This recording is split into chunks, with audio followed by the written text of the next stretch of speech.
Hello. Are we live? We don't have the projection yet. Dr. Puri, you may start. Okay. Good morning, everybody. Welcome to session 9 of the Inaslresearch Methodology and Statistic Workshop. We have interesting fair with today, and we have 3 excellent, outstanding speakers. For moderators, we have Dr. Sunil Dadich, who is the professor and head Department of Gastroenterology at SN Medical College, Jodhpur. We also have Dr. Neeraj Saraf, who's the director of hepatology at the Vedanta Institute of Gastroenterology, Hepatology, and Liver Transplantation.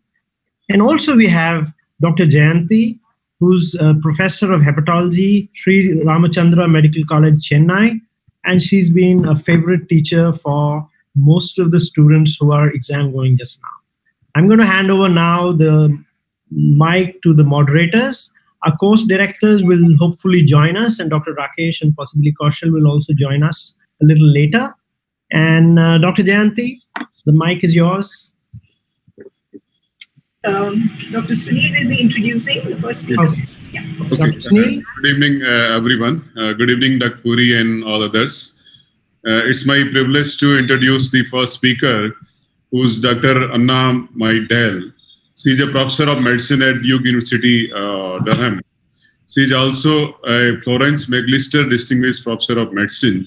She has more than 450 publications to her, and she has a long-standing interest in liver injury and liver regeneration. Her topic for discussion today is how to obtain funds from federal and philanthropic agencies. To Dr. Anna, please. Well, thank you very much for the kind invitation. Let me share my screen.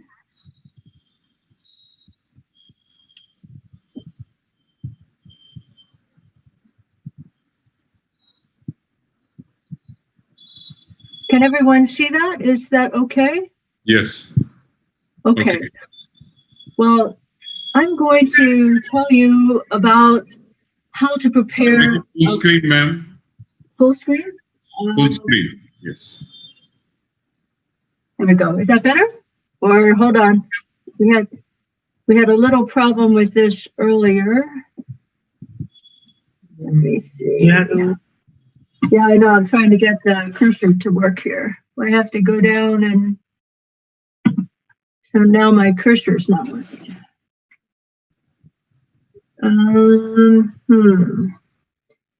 Yeah, I'm not connecting. My mouse is not connecting to my computer.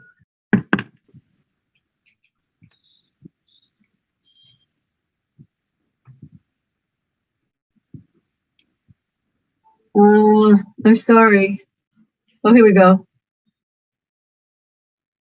Hold on. Hide presentation. There we go. Is that okay? Yes. Okay, thank you.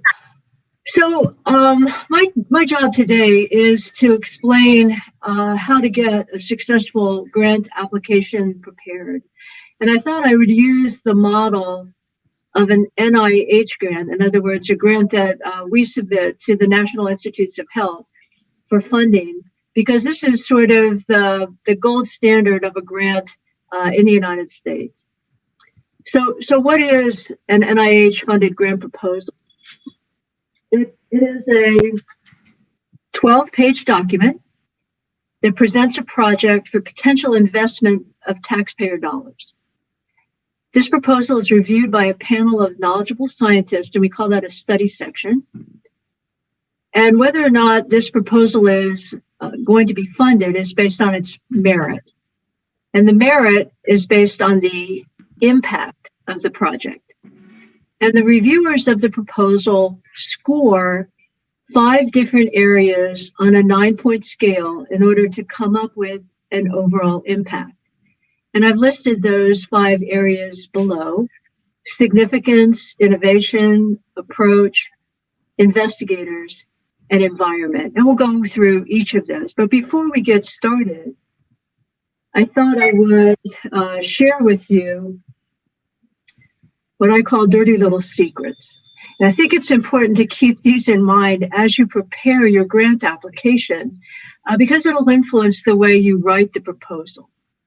The first thing to remember is that you're applying to the government for money. And although we don't like to talk about it a lot, actually, we don't have a lot of money. And crazy as it seems, our pet area, liver research, is a relatively low priority. So you're in competition for scarce funds. The people that are going to review your project all have day jobs. And so by the time they get around to reading your wonderful grant proposal, they're tired, preoccupied, overextended. And so if you make this proposal boring or too complex, they're not going to be very interested in reading it carefully. And so you do yourself a disservice. Finally, a lot of the people reviewing your grant proposal, although they're scientific experts, they really can't be an expert in every single area. And they're going to be reviewing your proposal kind of like watching gymnastics in the Olympics. And everybody can see when there's a big fall. And if somebody's very precise at doing something, you can get a sense of that. But defining beauty and getting really excited about a performance is really subjective. And I'm telling you this because it's happened to all of us. We think we put in a great grant proposal. We can't believe that everybody isn't excited by it. But one person's beauty is another person's, mediocre thing. So just keep that in mind as you prepare your proposal as well. And finally, I would say competitors who dare to be different generally win big if they can pull it off. And so if you've ever watched someone compete or do a performance, there are some people that just wow the audience. And they do that because they do something different or unexpected. So don't be afraid to do that when you write your grant proposal. So let's now get a little bit more granular about the proposal itself. So we talked about whether or not your proposal is going to get funded depends on its overall impact score. And that overall impact score is called a priority score. And that priority score is basically equivalent to fundability. If it's above a certain level, it's not going to be in the range where there's enough money to fund the proposal. So what are the reviewers trying to do when they judge that overall impact score?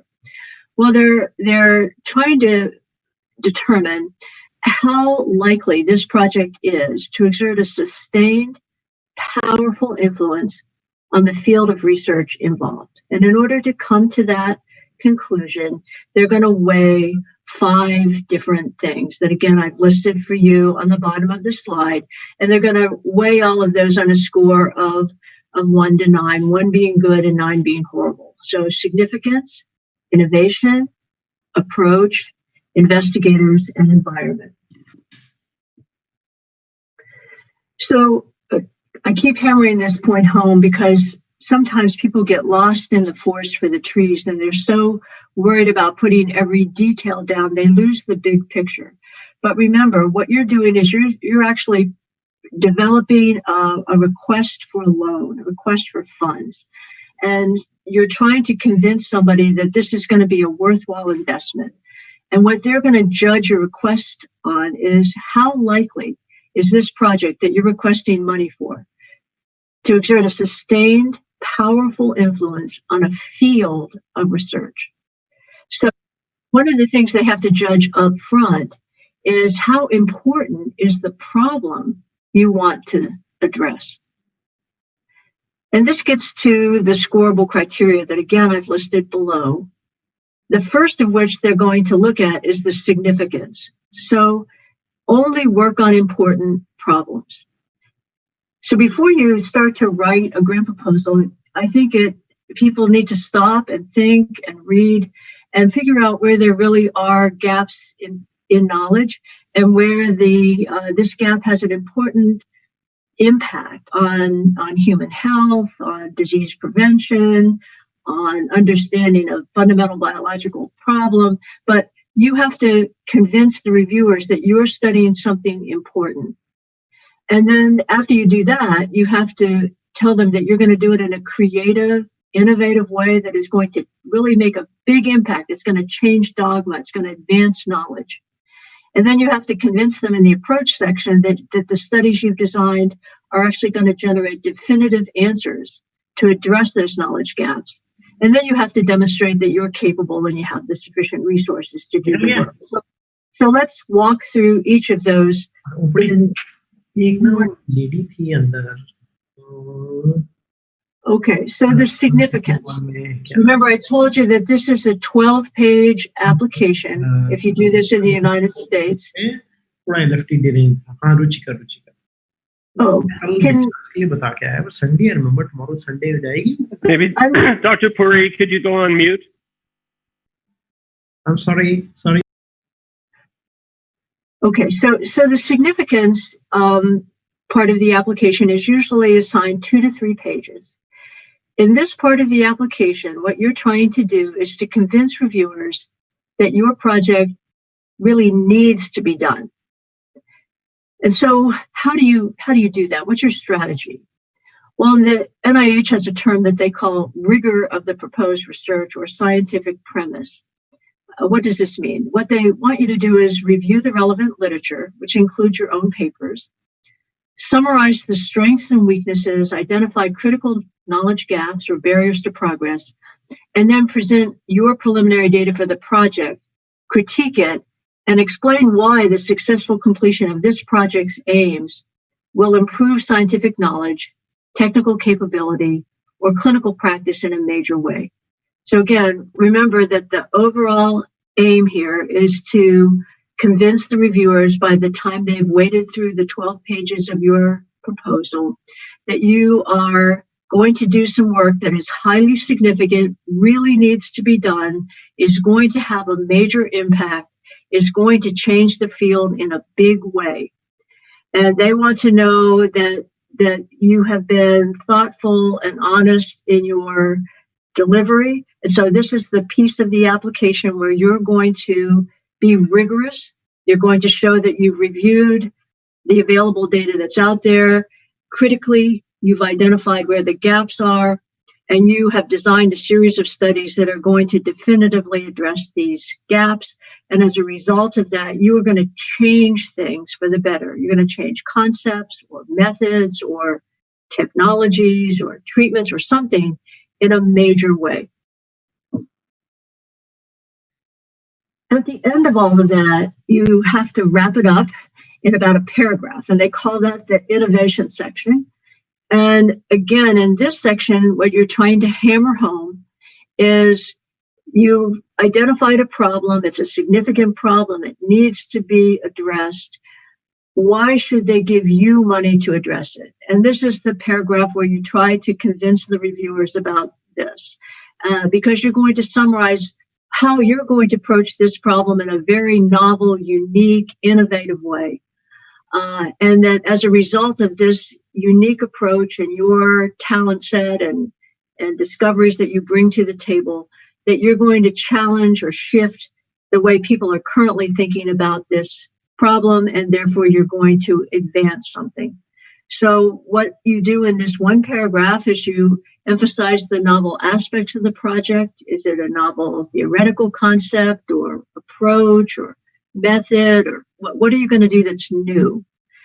And then tell the reviewers, if you do that, how that work will refine or improve or newly apply something that will significantly advance knowledge or practice overall or in a particular field. So I hope you're getting the feel for what you're trying to do in this application. You're basically trying to sell a concept, sell a proposal, sell yourself to investors. So to summarize, you're applying to the government as a funding agency. The government doesn't have a lot of money, and it wants to invest its scarce resources in projects that will move science or medicine substantively forward. In order to make that determination, they've identified experts, which are the scientists that are on the study section, and they're going to be judging your proposal.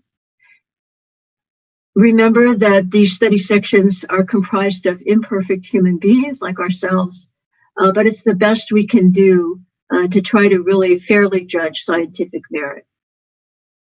If you write a successful proposal, you're going to convince this body of experts that your project addresses an important need It's going to generate information that will significantly advance scientific knowledge or clinical care.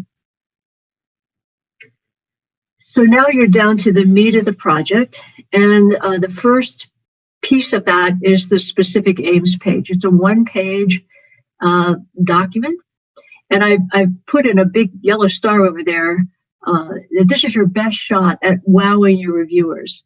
Remember, the reviewers have a stack of grant proposals they're trying to wade through, and sometimes they make decisions about the ones they're going to care about or look at more carefully simply by reading either the abstract, which we'll get to in a minute, or the specific aims page. So this is your best chance at wowing the reviewers and convincing them that this project is worth their interest. Remember that first impressions last the longest. So what you want to do on this page of your document is excite the reviewer about your proposal. So how do you do that? Well, again, you come back to the significance. And remember, this whole thing is about impact. There's a whole section on significance of the proposal. Here, you're going to summarize that significance in a really pithy way because you only have a page to get everything listed. You want to summarize the significance. You want to say, as a result of identifying the gap in knowledge, you have an idea that's going to fill that gap, and that's your hypothesis. And you want to articulate that in a very concise way. And then you want to say, how are you going to address that hypothesis? And we call that the aims. You want to have a limited number of aims. I've suggested no more than 3. And each of those aims should address one pivotal question or knowledge gap that's pertinent to your hypothesis. And then under each aim, you briefly outline the general approach that you're going to use to address the aim. And the aim is basically addressing a question. And you want to make sure that the strategy is going to generate a definitive answer to the question that aim is asking. And then at the end of the specific aims page, you're going to summarize how accomplishing the aims will significantly advance the field, which means change dogma, improve practice paradigms.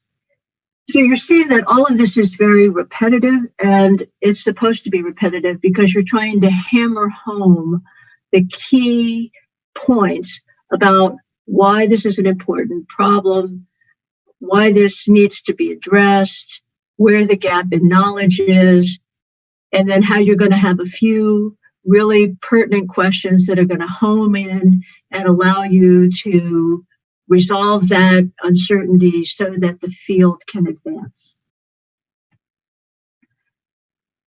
Another way you do this in the application is on the abstract page.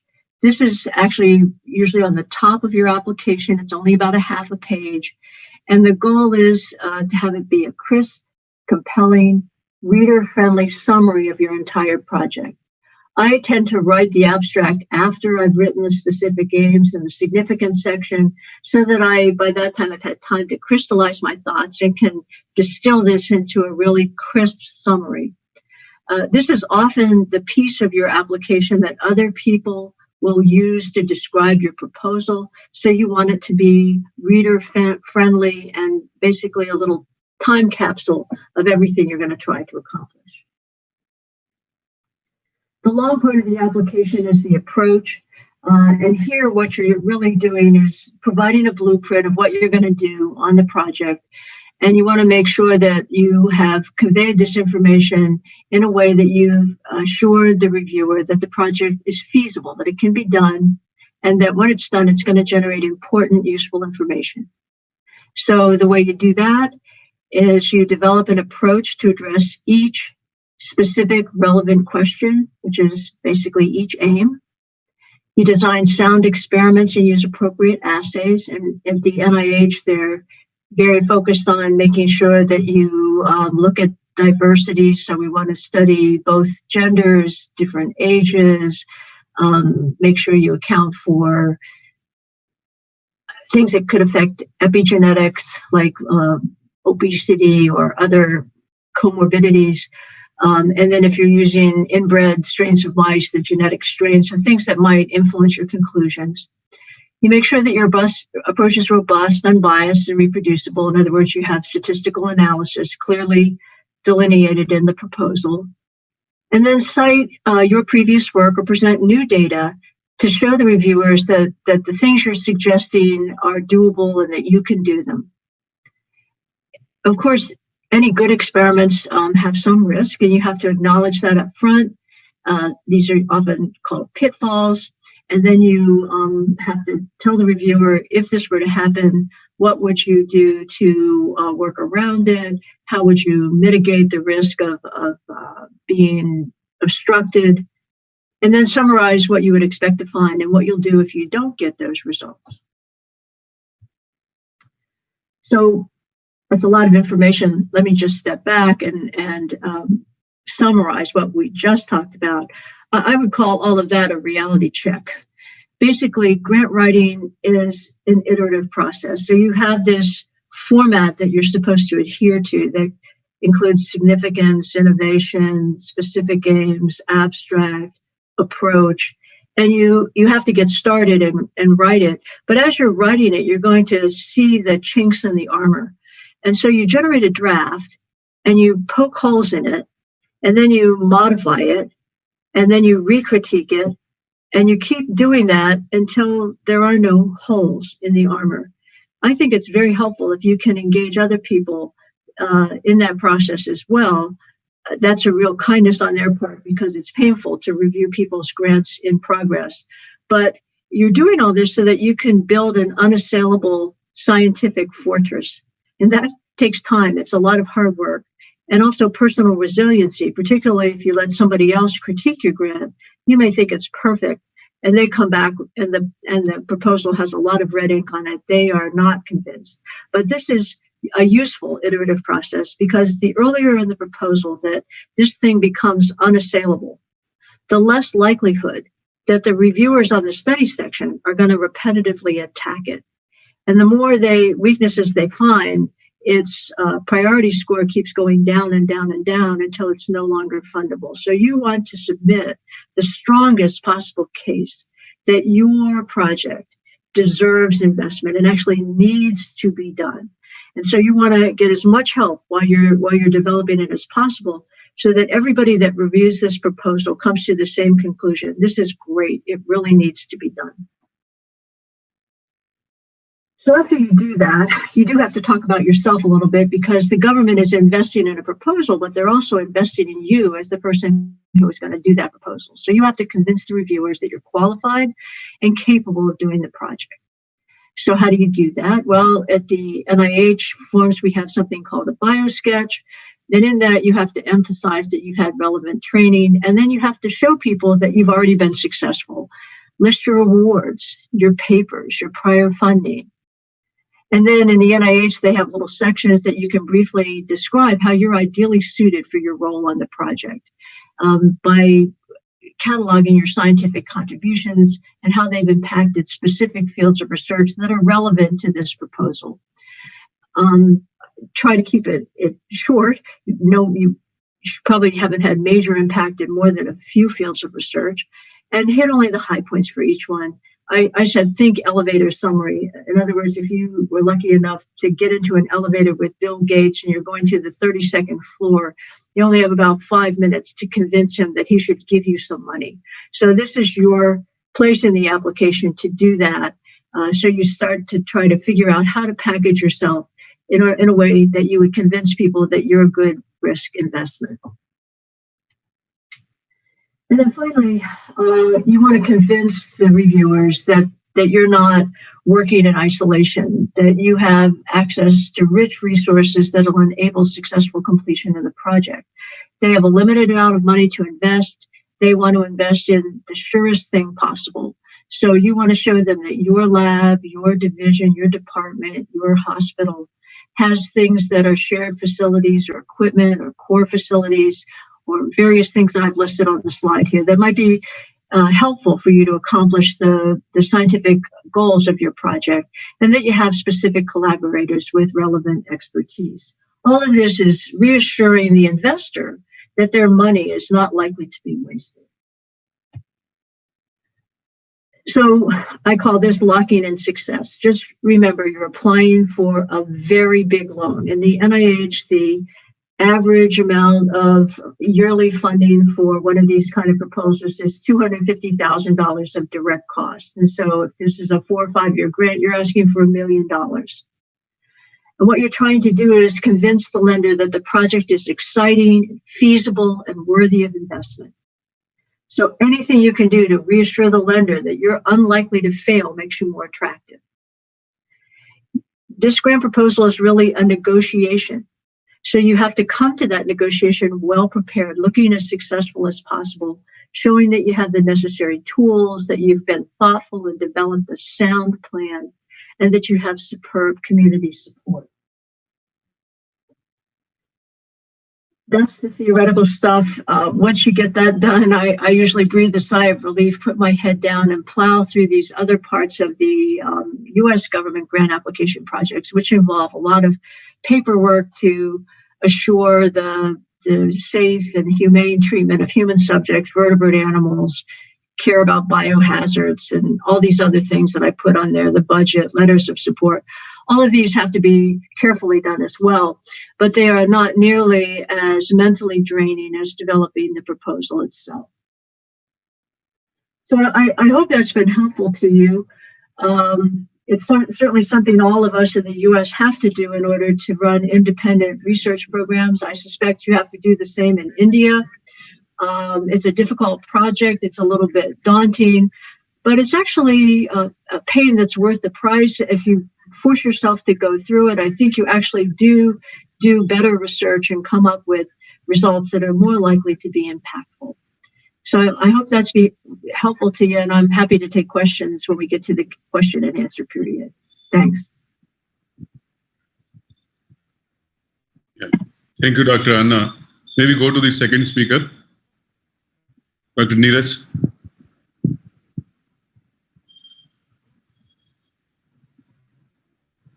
Yeah, I would like to invite Dr. James Lavery for the next talk, which is Ethics in Medical Publications. And Dr. Lavery is Conrad and Hilton Chair in Global Health Ethics. He's professor in the Hubert Department of Global Health at the Emory University in Atlanta, USA. And with this introduction, I would like to invite Dr. Lavery for his talk on ethics. Dr. Lavery, please.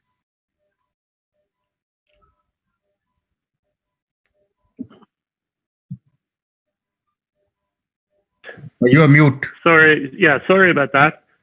By now, I think my Zoom skills should have been more highly developed. So sorry for being on mute there for a second.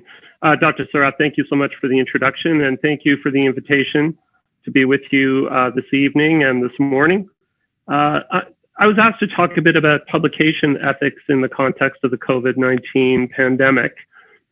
And what I'd like to do is just look at four kind of major ideas. First of all, something that we tend to neglect a lot in science is the importance of the context in which evidence is generated. And looking at evidence generation, policy making, and publication as a broad context.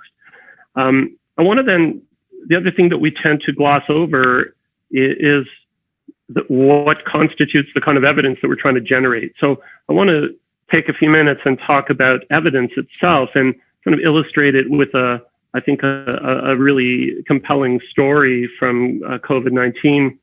And then I want to talk about the kind of urgency that we're seeing to get new knowledge out during COVID, and what I've called here the appeal of research exceptionalism during COVID-19.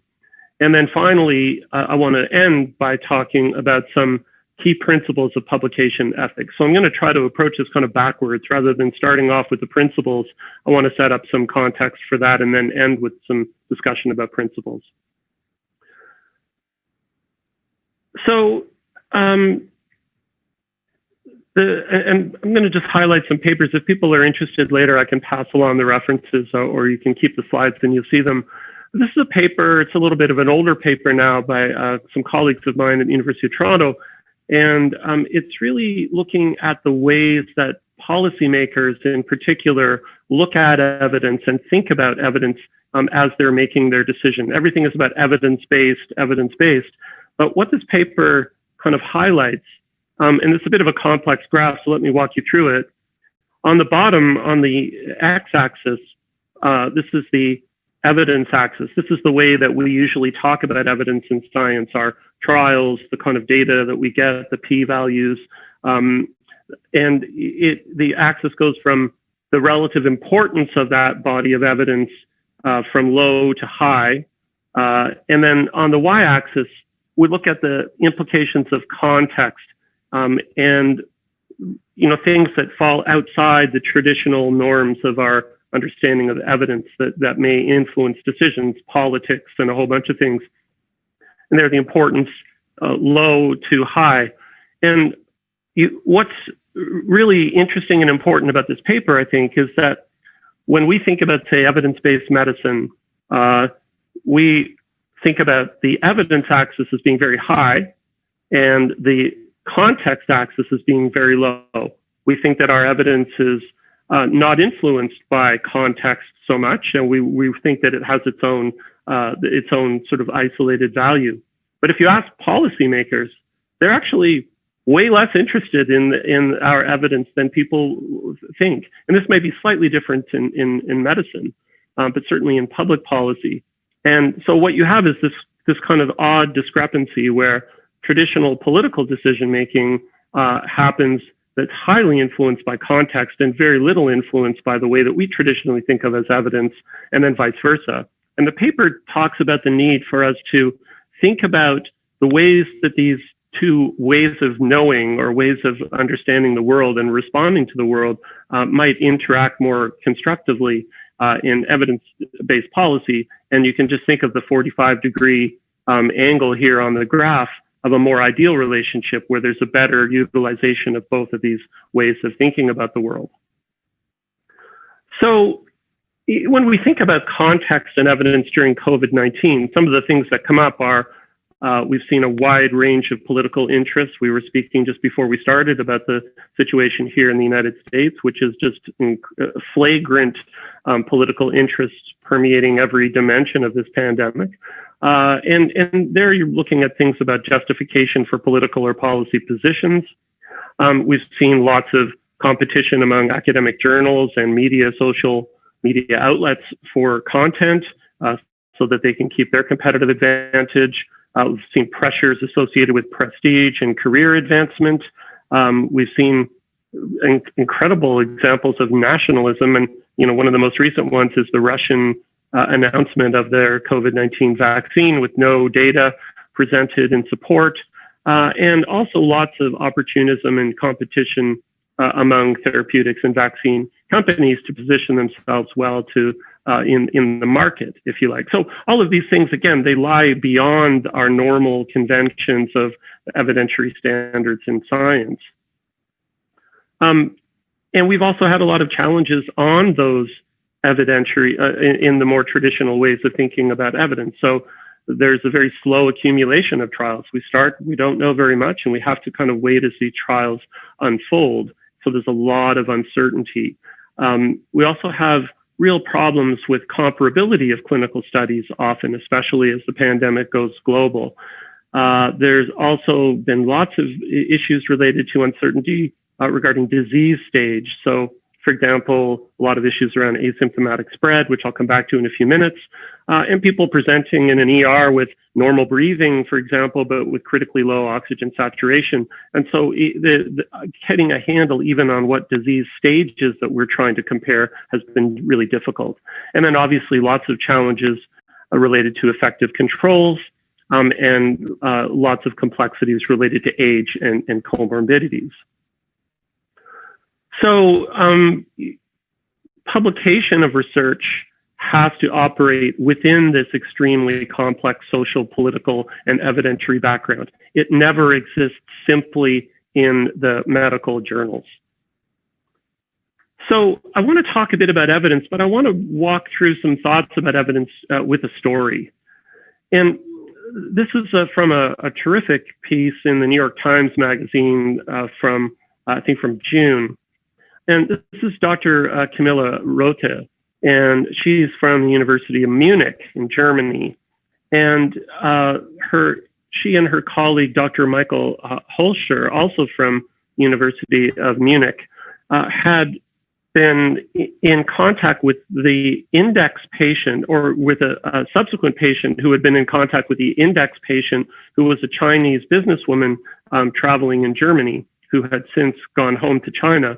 They had been in contact with their patient had been in contact with her, and they were interested in understanding at what stage their patient had been affected. And they wrote a letter to the New England Journal of Medicine on January 30th, where they were trying to describe the interactions and trying to figure out exactly at what stage in the disease course the transmission might have happened. This letter was submitted and published on the 30th of January. This is an update that came out on March 5th. But in the paper, in the letter, they say that the patients appear to be contagious before the onset of any symptoms. And I've put that in capitals and in bold because you'll see in a second, this particular claim has caused incredible controversy. So this is Dr. Merle Boomer, and she is at the Robert Koch Institute, which is Germany's main kind of public health agency. And they were actually looking at patients in parallel with their colleagues at the University of Munich. And they sent a letter to the Lancet 3 hours after Dr. Rothe's letter was published in the New England Journal of Medicine. And Dr. Boehmer's letter to the Lancet had said that patients appear to be contagious before the onset of full symptoms, not any symptoms, but full symptoms. So the Lancet editors were aware of the letter in the New England Journal, but the Dr. Boehmer and her colleagues were really frustrated by this. The Lancet decided that they weren't going to publish this letter because the New England Journal had essentially scooped them. So Dr. Boehmer contacted the New England Journal editors and argued that Dr. Rothe had not properly interviewed or assessed the index patient, the Chinese businesswoman who was now back in China, and as a result, they said that the findings in their letter were not sufficiently robust. And I want to quote two things from this great piece in the New York Times Magazine. So after two lengthy phone calls with the woman, this is the Chinese businesswoman in China, the doctors at the Robert Koch Institute were convinced that she had simply failed to recognize her symptoms. They wrote to the editor of the New England Journal of Medicine, casting doubt on Dr. Rothe's findings. Editors there decided that the dispute amounted to hair splitting. If it took a lengthy interview to identify symptoms, how could anyone be expected to do it in the real world? And the question, and this is from the New England Journal editor, Dr. Eric Rubin, said the question was whether she had something consistent with COVID-19 or that anyone would have recognized at the time was COVID-19. The answer seemed to be no. And so the journal didn't publish the new letter from Dr. Boehmer, but they thought that would be the end of it. Well, that weekend, Andreas Zapf, who is the head of the Bavarian Health Authority, called Dr. Holscher, who was the senior person at the University of Munich, and said, look, the people in Berlin are very angry about your publication. So they're very angry, saying that you published something that said that people may be able to transmit COVID before any symptoms appear. And you can pause for a second and ask, why would people be angry about people reporting or publishing findings in a journal? But think again about some of the contextual things that I just talked about. So he suggested changing the wording of Dr. Rothe's report in the New England Journal letter and replacing her name with those of members of the government task force So Dr. Holscher refused this request. And then the health agency then refused to talk to the New York Times about this. And until then, Dr. Holscher said their report had seemed straightforward. But now it was clear that politically this was a major, major issue. So it's not over there. So this was about, the very, very first days of February. So if you go down to the bottom of the right-hand panel, in Science, then they reported in Science about this case and said that the New England Journal talked about the letter to the New England Journal. And then over time, then they had to do updates. So on June 2nd, they posted an update that said the story has been cited widely on social media to argue against the use of face masks and shelter-in-place policies. And this is based on misreading of the article. The fact that the New England Journal paper had a flaw does not mean asymptomatic transmission does not exist. And so they're having to kind of come out and do this extra explanation of what at the time seemed like a fairly straightforward claim. And then finally, on the July 14th update, the story gets even crazier, where it says the story originally said that the Robert Koch Institute, this is Dr. Boomer, and their claims that they had sent the letter to the New England Journal and had been talking to the editors. They said that they wrote a letter to the New England Journal and that information had been provided by a spokesperson from the Robert Koch Institute. And then on July 3rd, however, another spokesperson informed Science that the letter to the New England Journal of Medicine from the Robert Koch Institute had actually never been sent. And so the information it provided was wrong and the result of an internal misunderstanding. So this is a kind of long, drawn out way of showing you that even a fairly simple claim that seems to be, there were problems that they hadn't talked to the patient, they hadn't done a proper interview, they didn't have lab stuff that they may have relied on, but a relatively unproblematic seeming claim resulted in this kind of global scandal. And of course, what happened was not just that there was a bit of uncertainty, there was real pushback. So this is from Le Monde in Paris on the 6th of February. It's 3 days after the Science article came out. And this is from a statement from the Minister of Health, essentially saying that any person is contagious only after the onset of symptoms. So no symptoms equals no risk of being contagious. So people are sticking to their guns. They have decided to go all in on this claim that there is no asymptomatic spread. And of course, just to keep some Indian content, ICMR also said there was no evidence of COVID being an airborne disease.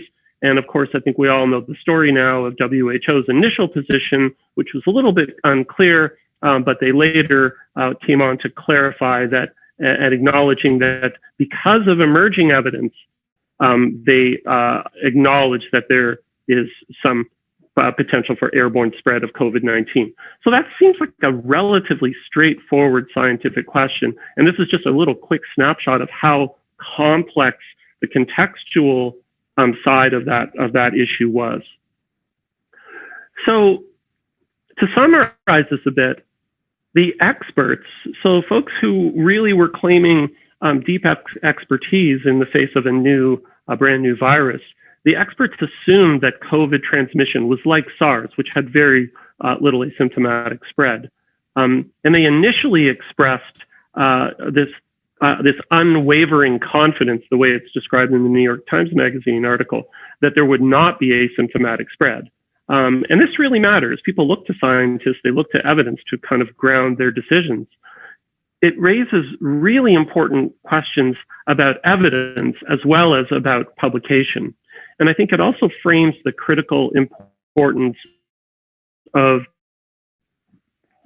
journalism and social media in their roles in disseminating information through populations and the various ways that can go wrong or become incredibly complex.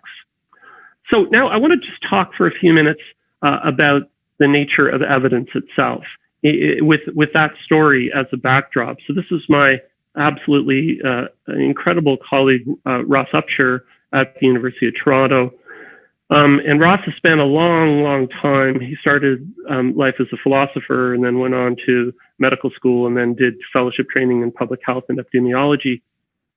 But Ross wrote this paper in part in engaging in a dialogue about some of the limitations of the evidence-based medicine paradigm. And he argues that there are 7 key features of or characteristics of medical evidence. One, that it's provisional. In other words, that it's not definitive at the outset. Second is that it's defeasible. So whatever evidence that you put forward, it can be overturned by new evidence. It's emergent in the sense that we have to kind of put a bunch of different ideas and findings and insights together. And when they come together, they sort of emerge into a better understanding of a particular phenomenon. It's necessarily incomplete. We are simply not able to look at all of the relevant dimensions that may contribute to the way a certain phenomenon applies. And that includes biological phenomena, not just social phenomena. It's constrained in all kinds of different ways. It's constrained ethically. We can't randomize people to receive dangerous things just to see whether or not we can get a good good comparator with a new method. They're constrained economically. We just don't have the funds to kind of do it. And I think you'll see this in vaccine trials coming up. And it's computationally constrained as well. If you're giving somebody, say, 3 or 4 different kinds of drugs, it may be that the sequence of giving them those drugs matters in terms of the way that they respond. And essentially the permutations are they end up being kind of impossible to replicate in clinical trials. So there's all kinds of constraints on the way that we can even ask the questions. Evidence is also collective. As we've seen here, we have a number of different individuals and organizations pursuing similar questions. And the answer is not that one wins or one loses, but that they're kind of collective notions of the way these insights assemble. And then finally, it's asymmetric, that we have expertise and people who know an awful lot, and then there are people who don't really know very much about it, but are still in a position, say in social media, to drive these ideas into the world. And the 2 kind of underpinnings, I think, of Ross's position here are the philosophic traditions of fallibilism. So in other words, really having a deep understanding of the different ways that our evidence generation is constrained or limited. And then this problem, which is, I think, more common in epidemiology, of underdetermination, that especially in complex phenomena, large data sets, there are almost always more than one fair interpretation of the data, and those can actually conflict often.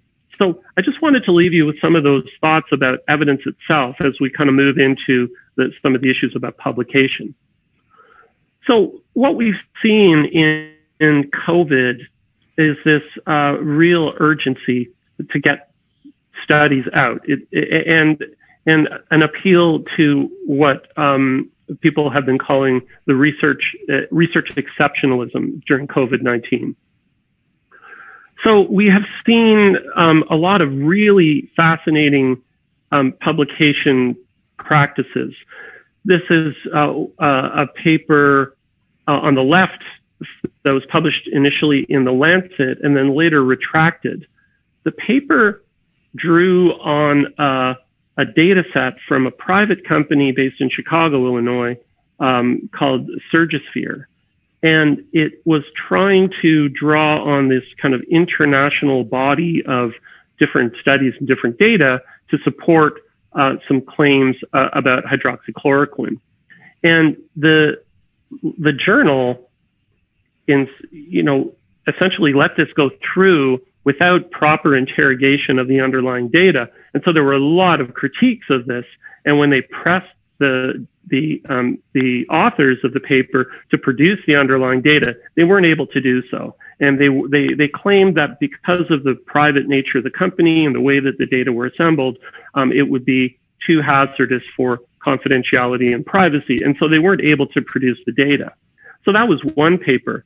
But then on the right-hand side is a paper from Nature that describes the same authors in another paper. They talk about the hydroxychloroquine paper, but then they also talk about this Surgisphere issuing a preprint in a social sciences preprint server called SSRN. And so they posted this preprint about the use of ivermectin, which is an kind of parasitic drug, for the use of to treat COVID. And what happened then, the reason I put this one up is that I've been involved with ivermectin in my own work, and Carlos Shakur, who's cited here in the Nature piece, he was then starting to get all kinds of, he was inundated with questions, particularly from Latin America, where people were using veterinary versions of ivermectin to ask what kind of dose should I use if I'm using a veterinary formulation, even though there was no decent evidence about its effectiveness against COVID at all. And the point of the Nature piece on the right-hand side is that even just this publication of a preprint, which is not a journal, there was no retraction mechanism. It's since been taken down, but there's no formal retraction mechanism like you see on the left. It actually created an awful lot of uncertainty and controversy around ivermectin, which has really nothing to do with COVID. And this has created problems for approaches of using ivermectin. It can potentially lead to improper uses of the drug, which can undermine its credibility in the field. And so I'm actually one of the authors on this ivermectin roadmap piece looking at developing ivermectin as a complementary malaria vector control tool. And now there's a lot of uncertainty about this kind of approach because it's been undermined in this way. Again, through a very casual posting of a preprint without the proper underlying data. Okay, so again, looking at this idea of the urgency of publishing, this is another piece in the Annals of Internal Medicine. And in this piece, the authors sort of say that, given the urgency of the situation, COVID, some limitations may be acceptable, including smaller sample sizes or use of unvalidated surrogate endpoints or lack of randomization and blinding. And so two of my friends and colleagues, Alex London at Carnegie Mellon University in Pittsburgh and John Kimmelman at McGill University in Montreal in Canada, they wrote this really, really nice piece in Science that I recommend called Against Pandemic Research Exceptionalism. And that's their point. They think that it's really flawed reasoning to start trading off things that we really value in terms of the quality of the evidence that we want to generate. And they say that these things are critically, that not pursuing exceptionalism is critically important because of the underlying purpose of research. And they say that what is the purpose of research then? They say that the moral mission of research is to reduce uncertainty and enable caregivers, health systems, and policymakers to better address individual and public health. It's necessary to clarify the causal relationships that clinicians hope to exploit in decisions that have momentous consequences for patients and health systems. And this may seem like a kind of obvious point, but the stories I just told you don't reflect that obviousness. So I think that it's really, really important that they drive this point home. Okay, so I want to end with just a few thoughts from a recent paper. Again, I seem to be coming back to my colleague Ross Upshur and my former boss Zeke Emanuel when I was at NIH. And this is a recent paper in the American Journal of Public Health. They were all on the WHO ethics working group for COVID, and they lay out these 5 key principles for publication ethics, and I'll go through each of them briefly. Number 1 is to ensure scientific accuracy and validity. The second is to ensure the social value of the research. Third is to protect participants and affected communities. The fourth is transparency, and fifth is accountability. And so in terms of ensuring scientific accuracy and validity, they argue that this is important because research contributes to the evidence base for consequential decisions in policy and clinical care. Exactly the same argument that Alex London and Jonathan Kimmelman make in that science paper. And they say that this is challenging during emergencies, often because of lack of expertise. This is a brand new virus. No one had developed expertise on the brand new version of this virus, but also because of the speed in review. So in COVID-19, a significant number of papers are being published without proper peer review. We know this. There's some publications about that, and they argue that this should be made clear to readers, and that there need to be mechanisms of retraction and error correction, as we saw in the retracted Lancet paper. The second principle is this idea of ensuring social value. And they argue that research should be published in a way that promotes social value. And again, I think that even looking at the controversy around asymptomatic spread, it's conceivable that those editors could have thought that through and published it in a different way, perhaps as a debate or something that may have protected the social value of the findings a little bit better. But in one particular piece, it requires making the underlying data available for validation and replication so that we have a better confidence in where those findings actually come from, as you saw in the Surgisphere examples with hydroxychloroquine and ivermectin. And they argue that editors must ensure that authors are able to commit to make data available. The third principle is the idea of protecting participants and affected communities. So they argue that journals should ensure that research involving human participants has received proper ethics review and approval, which is a kind of standard. But they also say that authors and editors and peer reviewers should be diligent about potential ethical issues that may accompany their publication of their findings, including the potential for publication to contribute to stigma and discrimination for specific populations. These things can be anticipated and managed in various ways. They argue that for transparency, but they say in addition to data transparency and also transparency in peer review, that journals should be diligent in explaining the limitations of studies and the underlying data and circumstances. This goes back to my points about context. And then finally, they argue for accountability as a kind of principle of publication. They say that authors and journals must commit to rectifying any identified inaccuracies. So in other words, journals have to be accountable for inaccuracies that they publish. They have to come back to people and say, we got this wrong. And you've seen some pretty good examples of journals doing well with that. And they finish by saying ethics requires rapid and timely publication, but within a set of universal principles. So those are their 5 key principles.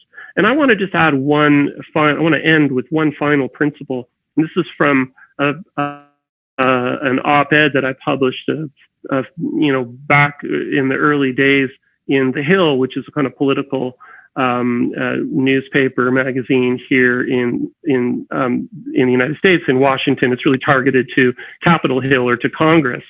And so I argue in this piece, I'll just read the quotes here, that science is a demanding enterprise. One of its core demands is humility. In the scientific sense, humility is not about geniality or deference. It's about submission to the discipline of the scientific method. Very much as Dr. Deal laid out so beautifully in her opening talk about grant writing. It's about defending yourself from your own biases and assumptions that can obscure deeper, non-obvious truths that the scientific method is designed to reveal. And I argue that scientific humility is like a Ulysses contract, a voluntary agreement to be restrained from the seductive influence of seemingly persuasive but potentially misleading information. When Ulysses, the Greek character of Ulysses, when he directed his crew to lash him to the mast of his ship and keep him tied up when he fell under the spell of the sirens, no matter how much he protested, he was recognizing his own susceptibility to false promise. So in clinical trials, we have data safety monitoring boards, for example, as a way of kind of taking those responsibilities away from us and protecting ourselves from those kinds of biases. So I really think that this idea of humility is also critical, not only in the way we think about our role in evidence generation, but also in the way that we think about our contributions to publication and science. So I'll end there, and I hope that was helpful. Thank you, Dr. James, for that wonderful talk. Thank you, Dr. James, for the wonderful talk. We now move on to our third speaker.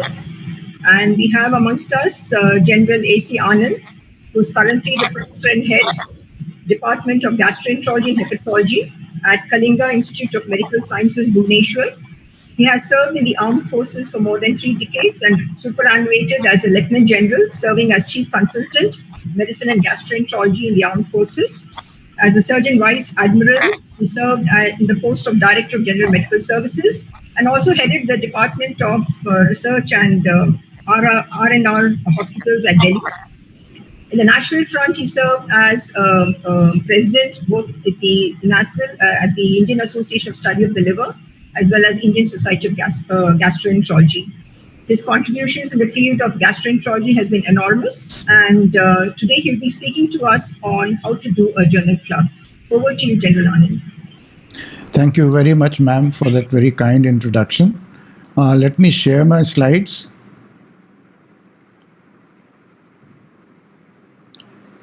Can they be seen? Yes, it seems. Okay. It's a pleasure to be part of this very interesting series from INASL, and I'm grateful to Dr. Kaushal and Professor Puri for giving me this opportunity. I have been assigned the topic, how to do a journal club. And I would like to begin by stating that journal club is a routine activity in every teaching institution. And therefore, this kind of talk has to be taken only for the first year residents rather than for second and third year residents. But the importance of that is that you will not a series of lectures in INASL. This is the brief outline of my talk. I'll give a brief introduction, followed by a question that he has in his mind. We'll go about giving an outline of how to do a journal club. I will also introduce... It's okay, sir. Hello? Can you hear me? Yeah, we can hear you, sir. I will introduce you to the critical appraisal tools, and we will pick up one of these tools which we are using in our institution, and then we quickly run through one journal club analysis of a paper, random paper that we'll pick up. So let's begin with what is journal club. Journal club is a formal or an informal meeting of professionals with the sole aim of critically appraising a research paper. And what is critical appraisal? Systematic evaluation of a clinical research paper for its strengths and weaknesses. And this will include the assessment for internal validity, that is how well the study was planned and executed, and external validity, that is relevance and applicability to our own population. So internal validity, you look at the extent to which the observed effect is true for the people in the study, and is it the study free from the bias? And here you look into the selection, randomization, allocation, blinding, data collection, reporting, withdrawals and dropouts, interventions, and data analysis. External validity usually means the extent to which the results are applicable to populations beyond which has been studied. And here we look at the relevance, impact, and application in our population which we are seeing. One thing is important, that doing a good journal club, you will need to realize that knowledge of every lecture that has been given in this series. And if you have not gone through it very carefully, you should go back and look at the website, and all these lectures are available. Because journal club will require you to do a lot of reading around the paper and be very meticulous about it. The process of critical appraisal is time consuming, and this is required because you are going to distinguish good science from the bad science. Now let's try to answer the question which is there in the mind of every PG. Why should I bother to do a journal club? Because at this stage of my career, I just need to read the conclusions in the abstract, and that gives me all the information I need. I don't need to read through the whole paper to assess what is good in it and what is bad in it. But this is because there is a very big myth in the medicine that if it is published in a good journal, it must be okay. So a peer review does not mean that the paper is okay. There was a paper in BMG which assessed that about 60% papers which are published in good journals have conflicts of interest and methodological errors. And another study published just about 3-4 years back showed that in JAMA, that 73% of the reports, the conclusions are drawn when the justification for these conclusions are invalid. Therefore, most of the papers which are published may actually belong to the trash can. There have been a lot of controversies in medicine. For example, a paper which was published long back showed that autism is related to MMR vaccines. This paper had to be withdrawn 12 years later because of its methodological problems. And similarly, for almost 2 decades, the hormone replacement therapy was given to postmenopausal women before it was realized that it was more harmful than it was beneficial. Research papers do not always tell the truth.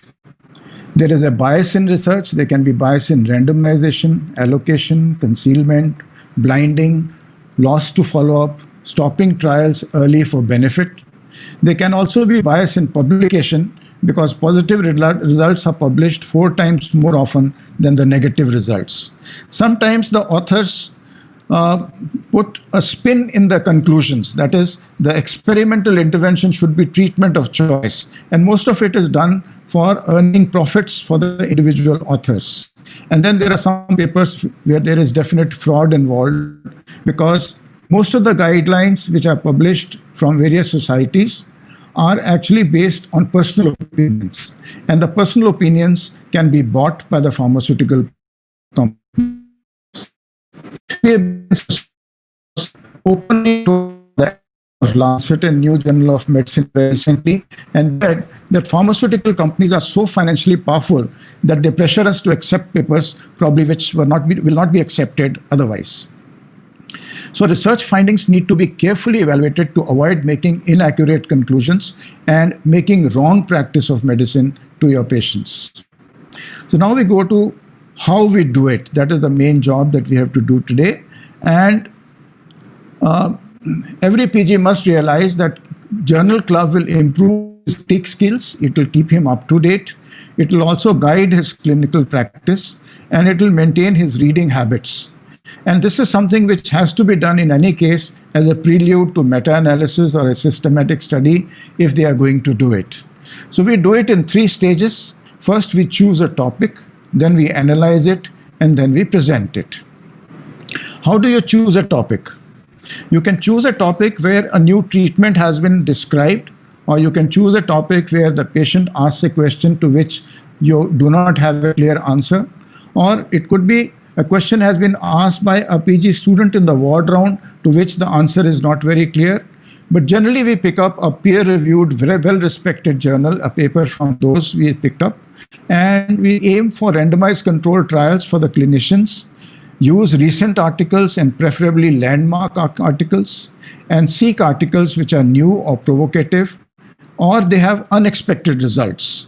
So let us see how we analyze it. We analyze the study carefully by reading it and reading around the study. As I told you, it's a time-consuming process which needs searching and reading around the paper. And you then analyze it for internal and external validity. For this, we also use certain critical appraisal tools. One such tool is shown in the slide here. It is an iPhone app which is available from the Critical Appraisal Skill Program of UK. And this can be utilized for critically appraising an article. Once you have selected a paper and you have analyzed it, next is presentation of the paper. Now, presentation can also have several formats. What I am presenting here is a conventional format, but there can be other formats like a EBM journal club or a flip journal club, or sometimes an online journal club, which neurology people are using very regularly now in India. And in conventional presentation, we spend about 2-3 slides on giving a background information. Then there is a clear presentation of the paper without minute.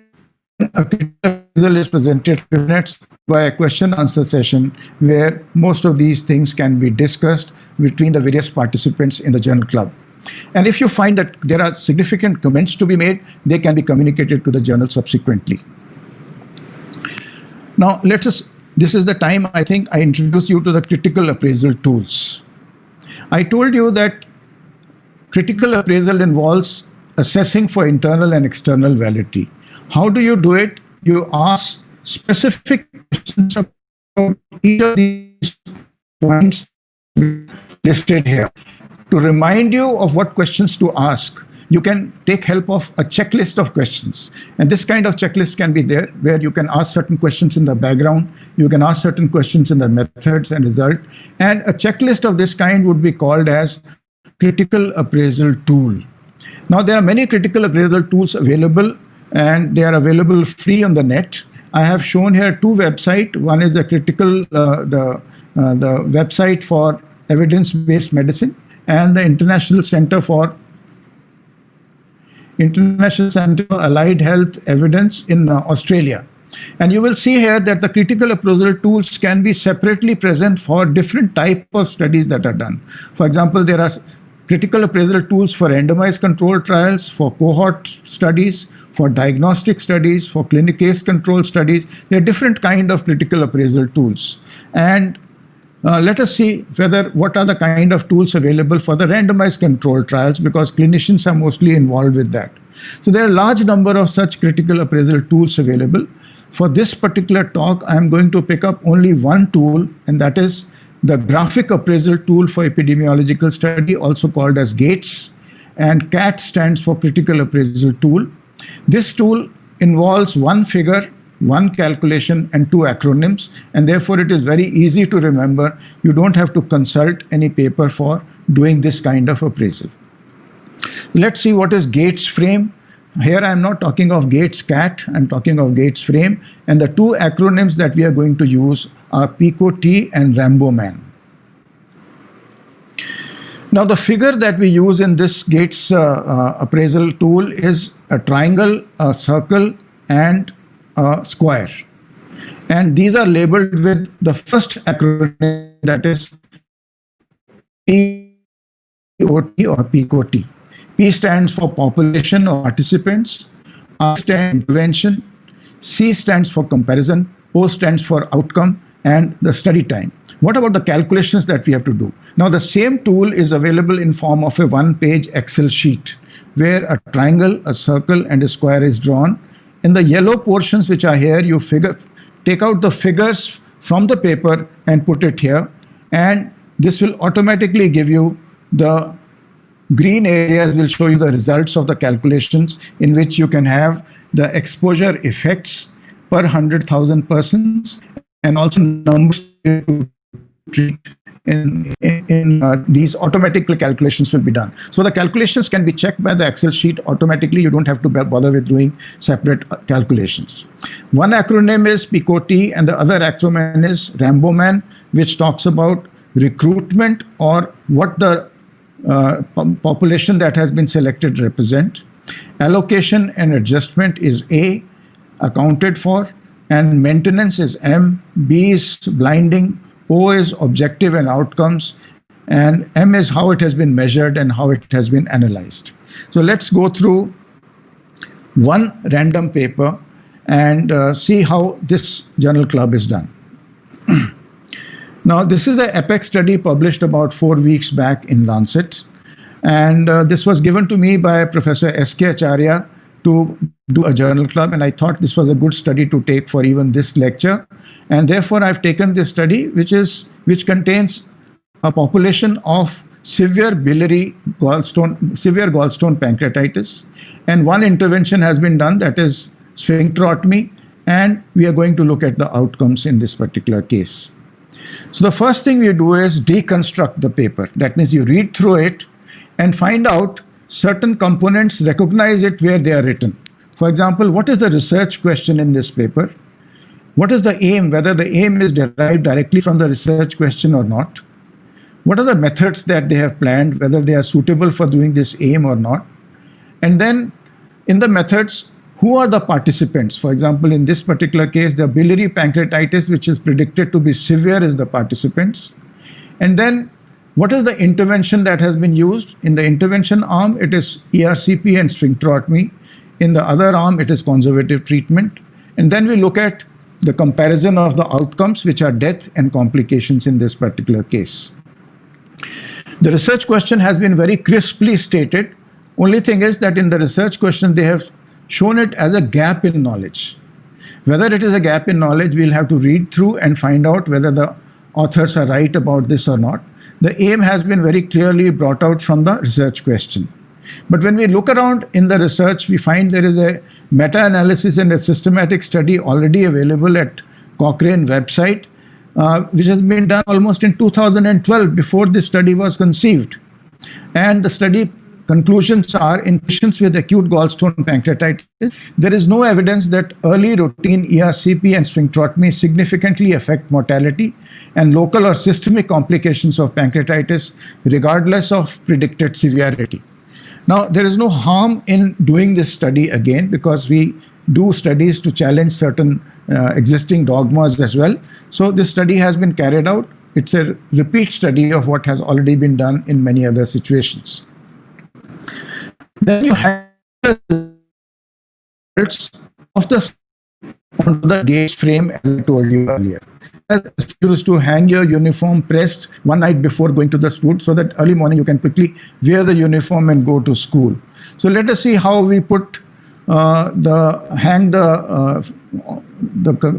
results of this study on the Gates frame. First, we take the triangle. Triangle has three parts. One is the source population. In this particular study, all the patients have been selected from acute pancreatitis reporting to emergency department in 26 hospitals. And there are a total of 1178 cases that were reported during the study period. What is the eligible population is part B. That is, the source population has been studied for two accounts. One is you find the gallstone etiology, and second is you find the predicted severe disease. And you find 232 cases have been selected with the eligible population. And almost all of them have gone to the participant population. It's only 2 patients who dropped out because they could not do a ERCP on those 2 patients. So this is the triangle that you have to fill in. Then let's look at the circle that you have to fill in. In the circle, you divide what are the number of patients in the treatment arm or intervention arm, and what is the number of patients in the conservative group or the control group. And this number has been filled in, and this is the circle of the frame that has been filled in. Now we look at the outcome and comparison. Death or major complication was seen in 75 of the 117 patients here, and conservative treatment, 50 patients had this complication out of 113 here. So no major complications in 72. So if it automatically calculates to you, we can put this, this cross is also shown here, where horizontal arrow is used when the prevalence studies are carried out or cross-sectional at one point of time. But in our case, we have studied the incidence of complications over 28 days, and therefore the vertical arrow is going to be used. Now this particular data, we are going to feed into the Excel sheet that I showed you earlier, and it automatically gives you the calculations, what is the exposure estimates and what is the number needed to treat, and it fits in with what they have shown, that the data is inconclusive. It does not show any benefit to the patients who intervene. Now let's look at the internal validity of this paper, and we are going to look at recruitments, allocation, all these acronyms which are there one by one. We'll look into it. Let's first look at who do the participants represent. You realize that on the left side of this table, I have put the diagnostic criteria used by the study, and on the right side, I have put the observation and comments that you are going to make. you will say that patients were supposed to be gallstone pancreatitis, which are severe. But your analysis will show that many patients may not have gallstone pancreatitis, and not all were severe. The gallstone pancreatitis was diagnosed on basis of these three factors. Any one of them present, they were called pancreatitis. All of them are clinical findings. But one of them is biliary sludge or gallstones. That means even if the biliary sludge is present, they have classified the patient as gallstones, which is a very controversial statement because biliary sludge is present in about 30% patients with alcoholic hepatitis and about 75% patients even with idiopathic, not hepatitis, pancreatitis, idiopathic pancreatitis. And microlithiasis in these is present in only about 10 to 48% patients. The relationship of sludge to pancreatitis is very controversial, and there are only two uncontrolled studies which have been done, and they have been done basically to determine the role of endoscopic ultrasounds. And they have found that 8 patients in one study and 11 patients in another study underwent cholecystectomy with reduction in recurrent attacks. So this is not enough evidence to say that the sludge is the cause of gallstone pancreatitis, and therefore many of the patients which have been included may not really be gallstone pancreatitis in this group. Similarly, dilated bile duct seems to be a reasonable suspicion, but many patients at 75 years of age may even normally have millimeter duct. 7 millimeter is considered normal, but 8 also can be there in many patients. And ALT level more than 80 units. This also is not a very uniformly accepted criteria. Most people feel that if you take and combine it in this non-alcoholic fatty liver, which is so common as an isolated criteria, should not be really taken in as a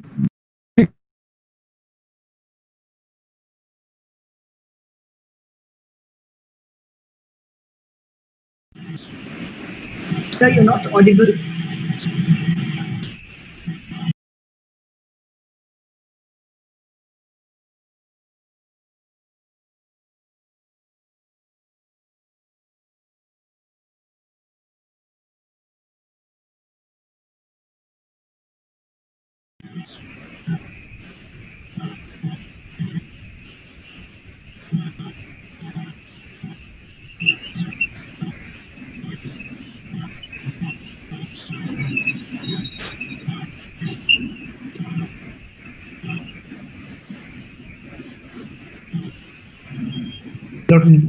Dr. Jayanti, Yeah, should we just yeah, we can wait for 30 seconds? Otherwise, we can have a few questions. We can take up some questions, I think.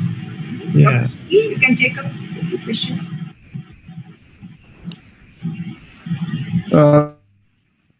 Is that? Am I audible? We've gone out, sir. You're audible, sir. I'm not audible? You're audible, sir. No, You're audible now. Is my slide visible? No. So you need to share again, I think. So I'll have to share it again. Yes.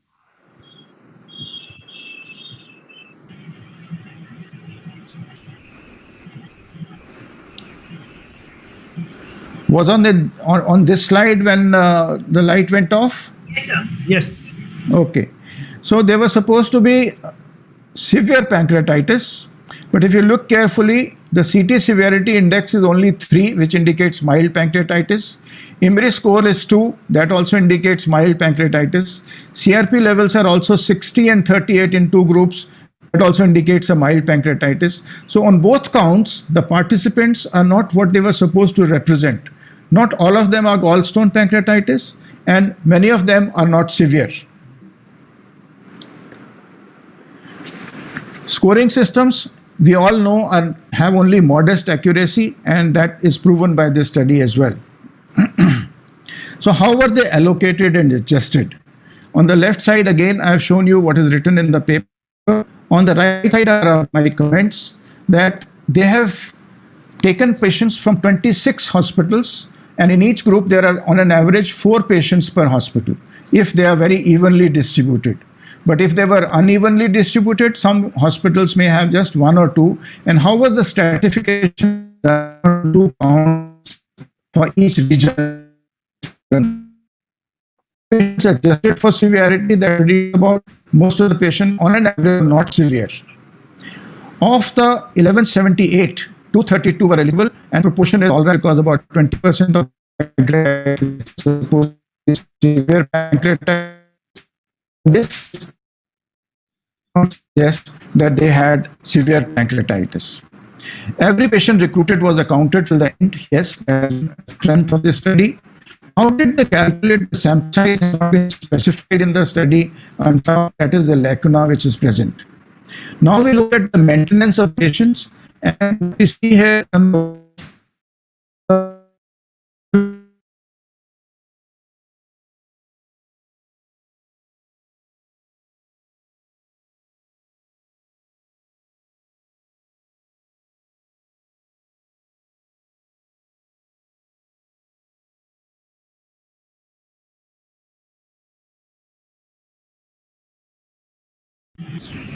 I think we can take up some questions, Dr. Sunil. Can I start asking questions? Yeah, please do. Yeah. Can I ask Dr. Anna the first question? Dr. Anna, you have to unmute yourself. The question is to you. This is from Nipun Verma from Chandigarh, and he wants to know whether any agencies where Indians can apply in US for any grants. You know, I'm probably not the best person to answer that question. And so I would refer you to the NIH website.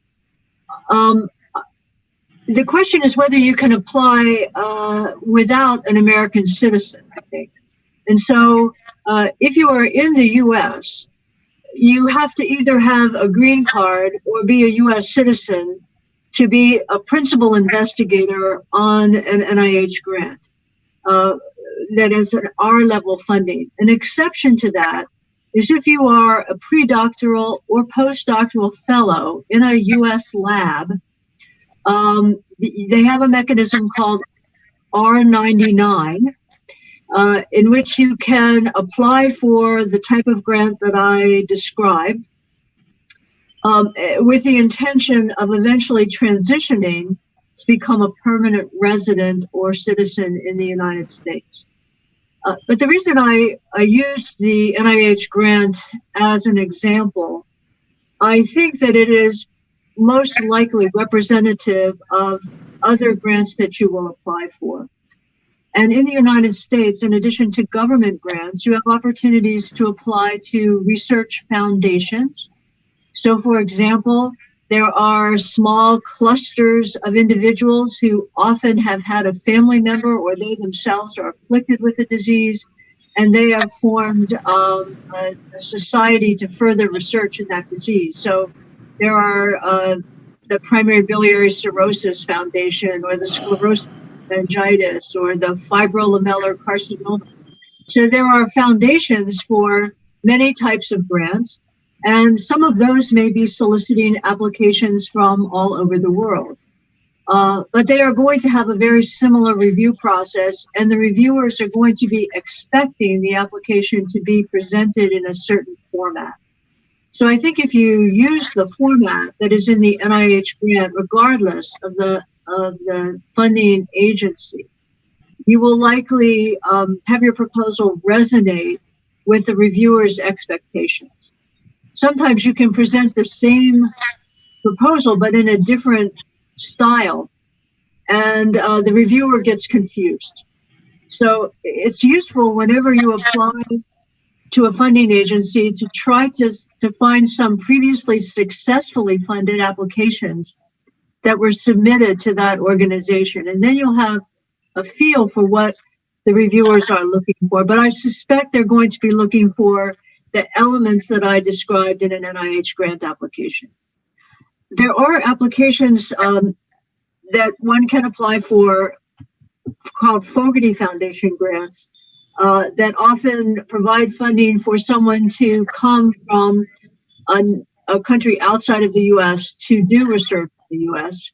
So I don't know, I would throw this question back to my colleagues in India. Do you know of other applications where people from India apply for funding from the US?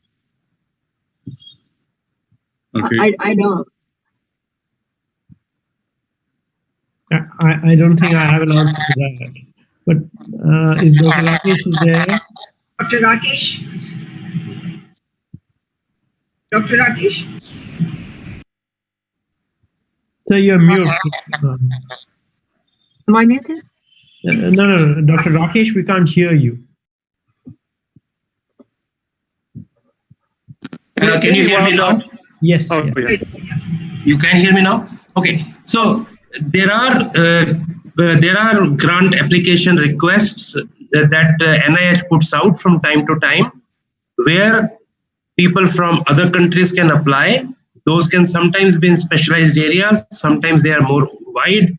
And also there are grant requests where people can work with a center in the US and apply for funding. So I've had an NIH grant some years ago. I know one of my colleagues is currently applying one with a US institution. The one we had was purely for ourselves. We have heard about foundations that focus on a disease or in a particular area. So you have Gates Foundation, there is Wellcome Trust gives grants. WHO at times has opportunities. So one has to be on the lookout, and it is entirely possible. But for doing that, you also need permission from the Government of India to get funds from abroad, and that's an important issue. Thank you. Thank you.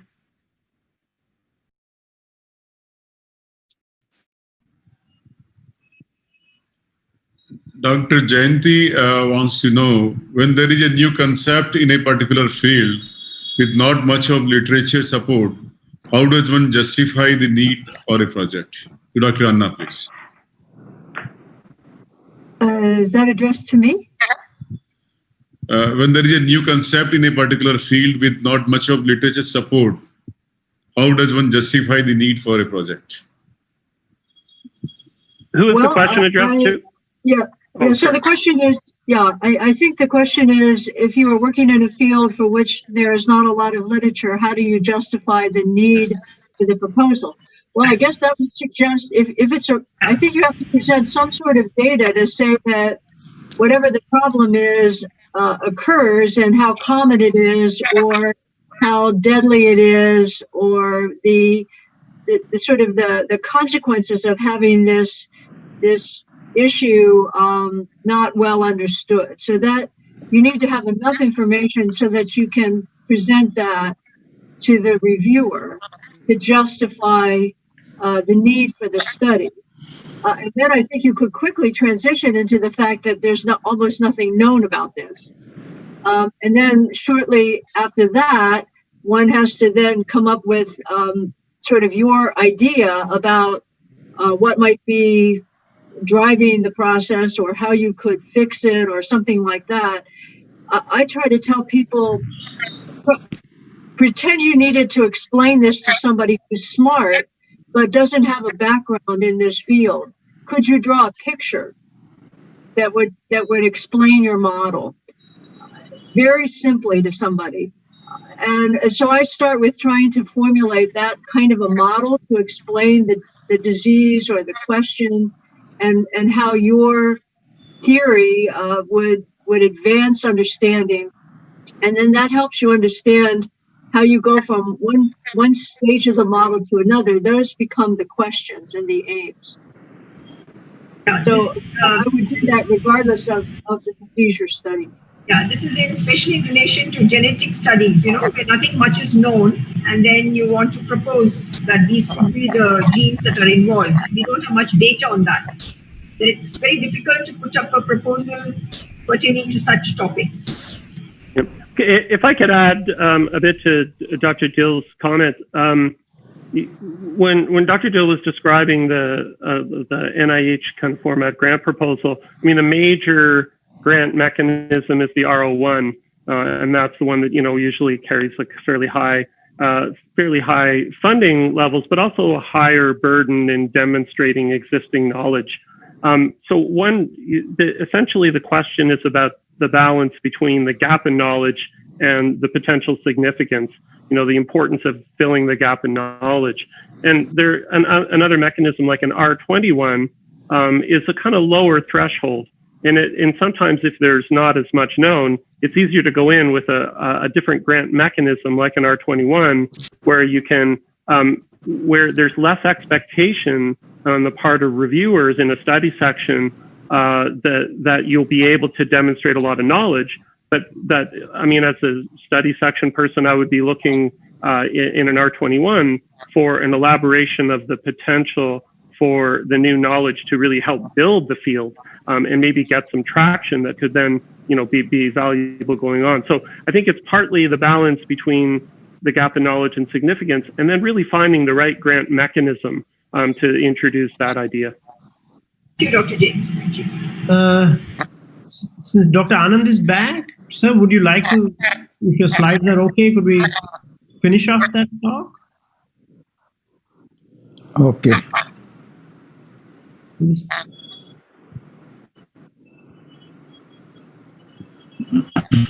I was at this slide, I think. And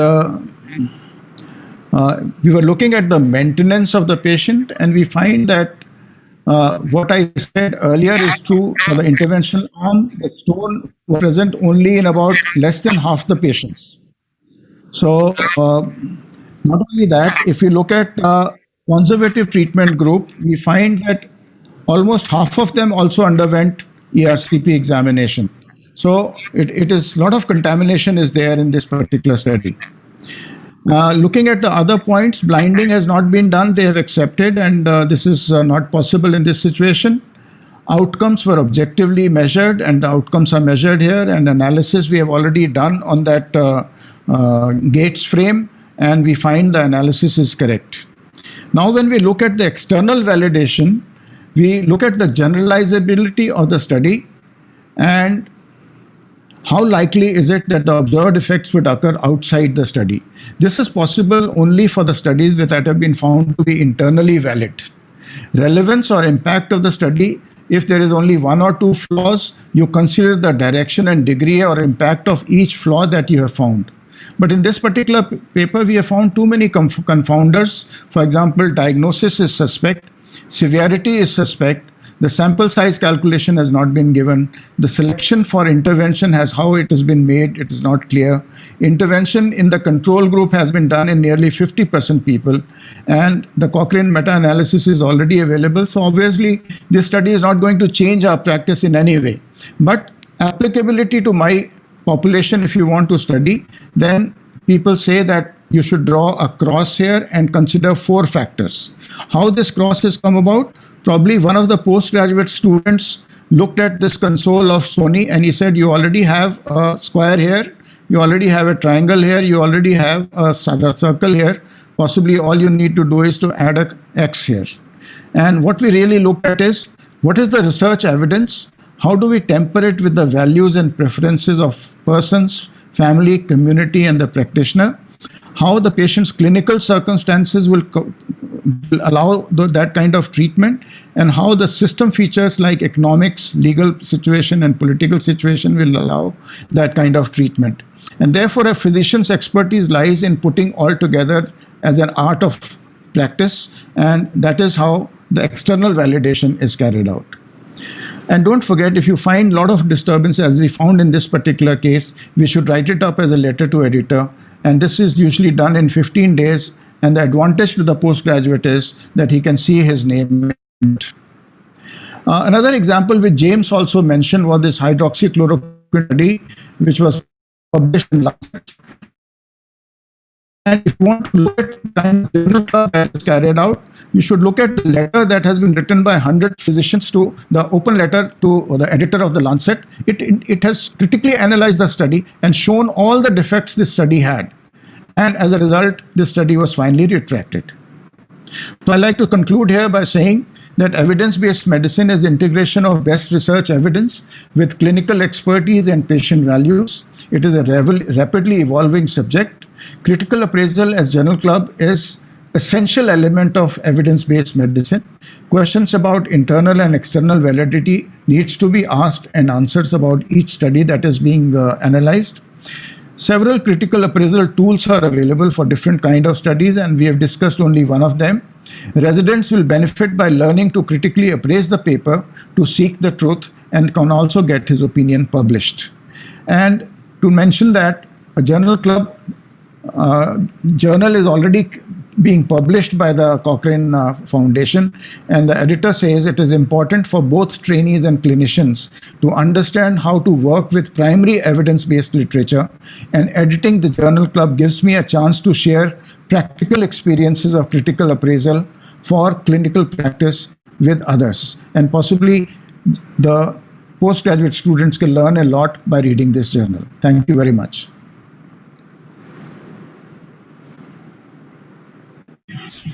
Thank you, General. Thank you so much. Any other questions in the chat box?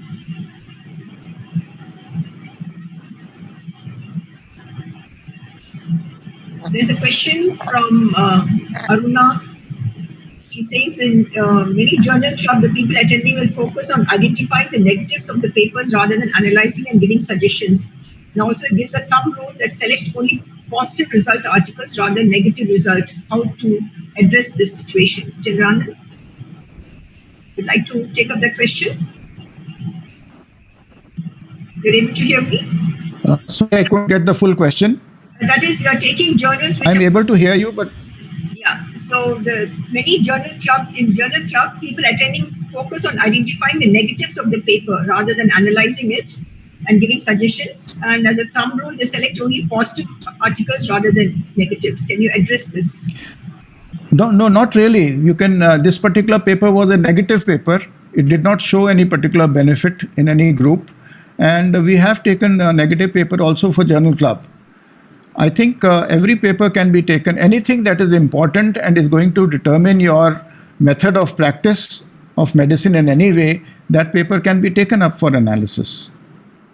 And Dr. Mahapatra from Bhubaneswar says, can original articles be also taken for critical appraisal in journal club?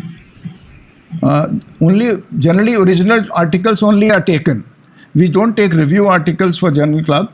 We only take the original article. The research has been carried out. Dr. Anna, there's a question from Dr. Usha. The hypothesis should encompass all three objectives or the primary objective alone. What is the status of the transfer of biological specimen across labs in a different country? To Dr. Anna, please. So the first question, I think, is about the hypothesis. So the hypothesis has to be broad enough so that you have a few questions that can be pertinent to it, but it cannot be so general that you cannot define specific questions. So I know that's a bit vague, but this is why I say that developing a grant application is an iterative process, because when you start to write your proposal, you have a gestalt in your mind of what you think you want to study, and sometimes forcing yourself to write that down, you struggle. You can't figure out exactly what it is you think is going on. And that's where I kind of drop back and say, well, let me see if I could draw this simply so that this is the disease. Here's what I think is going on. This is what I think is causing this, that, or the other thing. And then I go back and I try to summarize that discussion that I just had in my head and crystallize it into a hypothesis. So, for example, in my own case, I'm very interested in how the liver regenerates. I think that's important. Why would somebody want to give me money to study that?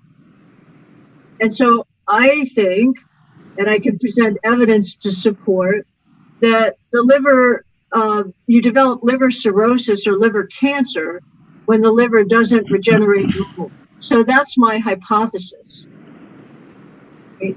That dysregulated regeneration causes cirrhosis, or cirrhosis results from dysregulated regeneration.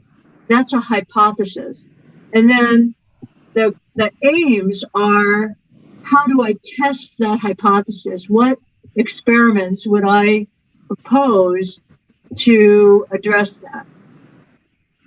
So that might be a hypothesis, but then as you start to think about that and you're trying to design experiments to prove that, it becomes a little difficult to have them focused. So then maybe you want to drill down a little bit more. Maybe your overall objective is to figure out how dysregulated regeneration causes cirrhosis. But maybe you have to be a little bit more specific. So you say, well, cirrhosis is caused when cell types that aren't normally in the liver accumulate. Okay, well, what cell types? Well, I'm going to say the cell types that make the scar tissue. So I'm going to say cirrhosis occurs when repair-related scar-forming cells excessively accumulate. That's a better hypothesis than the first one because it's more focused. It allows me to talk about specific cells and things that might regulate that process. So you see, as I started to try to write this grant that I'm developing for you in front of you, I start with a big idea. Sounds great, but how am I going to design an experiment to test that big of an idea? So that then becomes the overall objective of my research program. But how am I going to whittle this down into a project I can work on? I have to be more specific. So you're going back and forth in your mind and hopefully with other colleagues to help you refine your hypothesis into something that's broad enough to have a few questions about, but narrow enough so that you can actually design some focused experiments. You get definitive answers one way or another. You didn't know before, you design these experiments, now the answer is either yes or no. And then based on that information, you can refine your hypothesis. And I think James made this point when he was talking about ethics. You heard it again in Journal Club. Essentially, you have to admit when you start that you don't know the answer. If you design a hypothesis to prove something, that's not the right way to do it. You design a hypothesis to address a question. In truth, the hypothesis, we operate under the principle of the null hypothesis, right? That essentially the answer is no until you've proven otherwise. So getting a negative result is not failure. That's important information. So you should ask a truly unbiased question that you don't know the answer to, but you have an idea that it might be this. So now you want to freely and in an unbiased way set that up so you can test it. I love it when I have students or postdocs in the lab come to me and they say, my experiment didn't work. And I say, what do you mean? And they say, well, I didn't get the right answer. And I say, well, what was the right answer?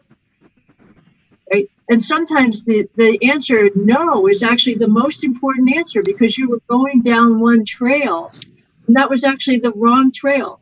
So as long as you design a good experiment and you get a good answer, a valid answer that's not biased, then you've learned something. And that's the purpose of research. If you already know the answer, why do you need to do the study? So we're supposed to do research to advance knowledge. You have to admit that you don't know in the beginning, but you have a good idea. And the thrill of research is sort of whether or not that is actually going to lead to a discovery. But either way, you should know something at the end of your study that is definitive. So I hope that that's helpful. I think you have to personalize hypothesis generation to a particular domain so that you can work your way through it. But the process is similar regardless of the ultimate question. I hope that's been helpful. I think there's another question from Dr. Aruna from Imphal. I think Dr. James can take this. During infectious diseases spread like the COVID pandemic, if research in present situation takes a long duration, it will affect the treatment. So should there be a common mechanism to fast track the research during such times without undermining the evidence? Dr. James, do you want to take that? Yeah, sure. Yeah. And I mean, it's a great question. And I think it picks up on a number of things that we've all been talking about. I mean, the question is, should there be some, some universal mechanism? I think the answer is there doesn't appear to be any universal mechanism, but there are a number of things I think that are happening more broadly in science that I think are being demonstrated in COVID as an example. So one area where there's a lot of interest is in adaptive trials. So can you look at designing trials in such a way that you're learning and making decisions about go, no-go decisions in the context of a trial? So that's one area where people are thinking about trial design itself that might be modified in certain ways. Another is that you will see, certainly we've been seeing this a lot here in the United States, it's very controversial. The FDA, for example, issuing emergency use authorizations, and pharma companies have programs on expanded access. So there may be times where you haven't completed the full generation of evidence the way that you would like, but you think on compassionate grounds often that it makes sense to give the product to individual people. One of the problems that you see as soon as you have emergency use authorization or expanded access programs, it actually becomes more difficult to recruit people into trials.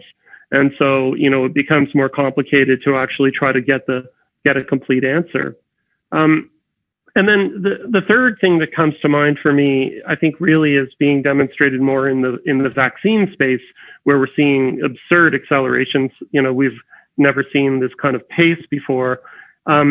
One reason for that is that there has been a lot more emphasis on building, what in vaccine world are called platforms. So being able to anticipate the kinds of studies that you'll need to do, having the infrastructure, the logistics, the administrative side of that ready to go, so that once you have the organism, once you have some of the basic candidates, then you actually can accelerate, because some of the administrative or logistic things haven't taken as long. And I think we're seeing that in the vaccine space. The acceleration of trials, I was on a DSMB for the CDC Ebola vaccine trial in West Africa a few years ago, and there were like 20 some trials all going on at the same time. And if you look at the National Academy of Medicine's report on that, there very little came out of it. There was actually very, very little in the way of moving the field forward, the way that Dr. Deal had described in her comments. And so I think it goes back to Alex London and Jonathan Kimmelman's point about being very careful about exceptionalism in evidence generation. We may pay a cost later, especially on safety. We already know that if you put a drug out into the world, even in phase 3 trials, we learn most about the drug safety post-licensure when it gets out into the world. So I would say watch very closely what unfolds over the next couple of years with vaccine rollout and COVID, and then make your judgment about whether or not it's even possible to have the kind of accommodations that you're talking about. I'm not sure any of us knows, but those are some of the things that people have been thinking about for sure about that problem. It's a terrific question. Okay, thank you.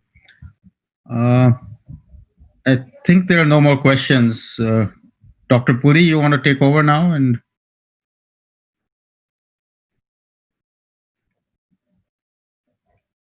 can you unmute yourself?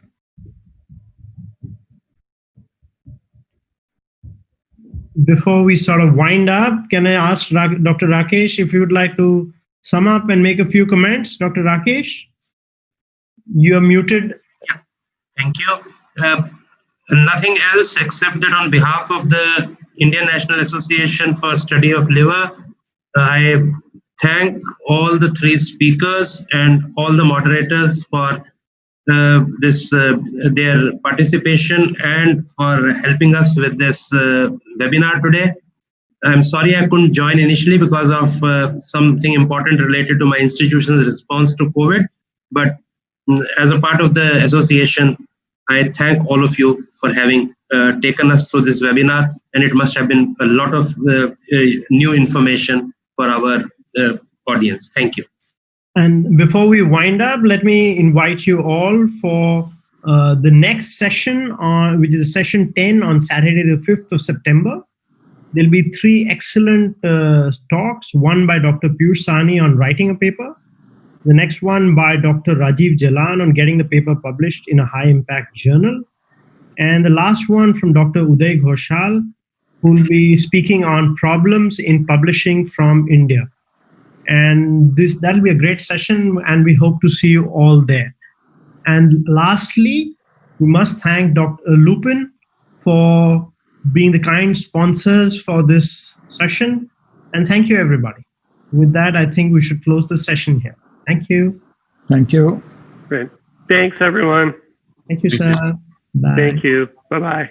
Thank you.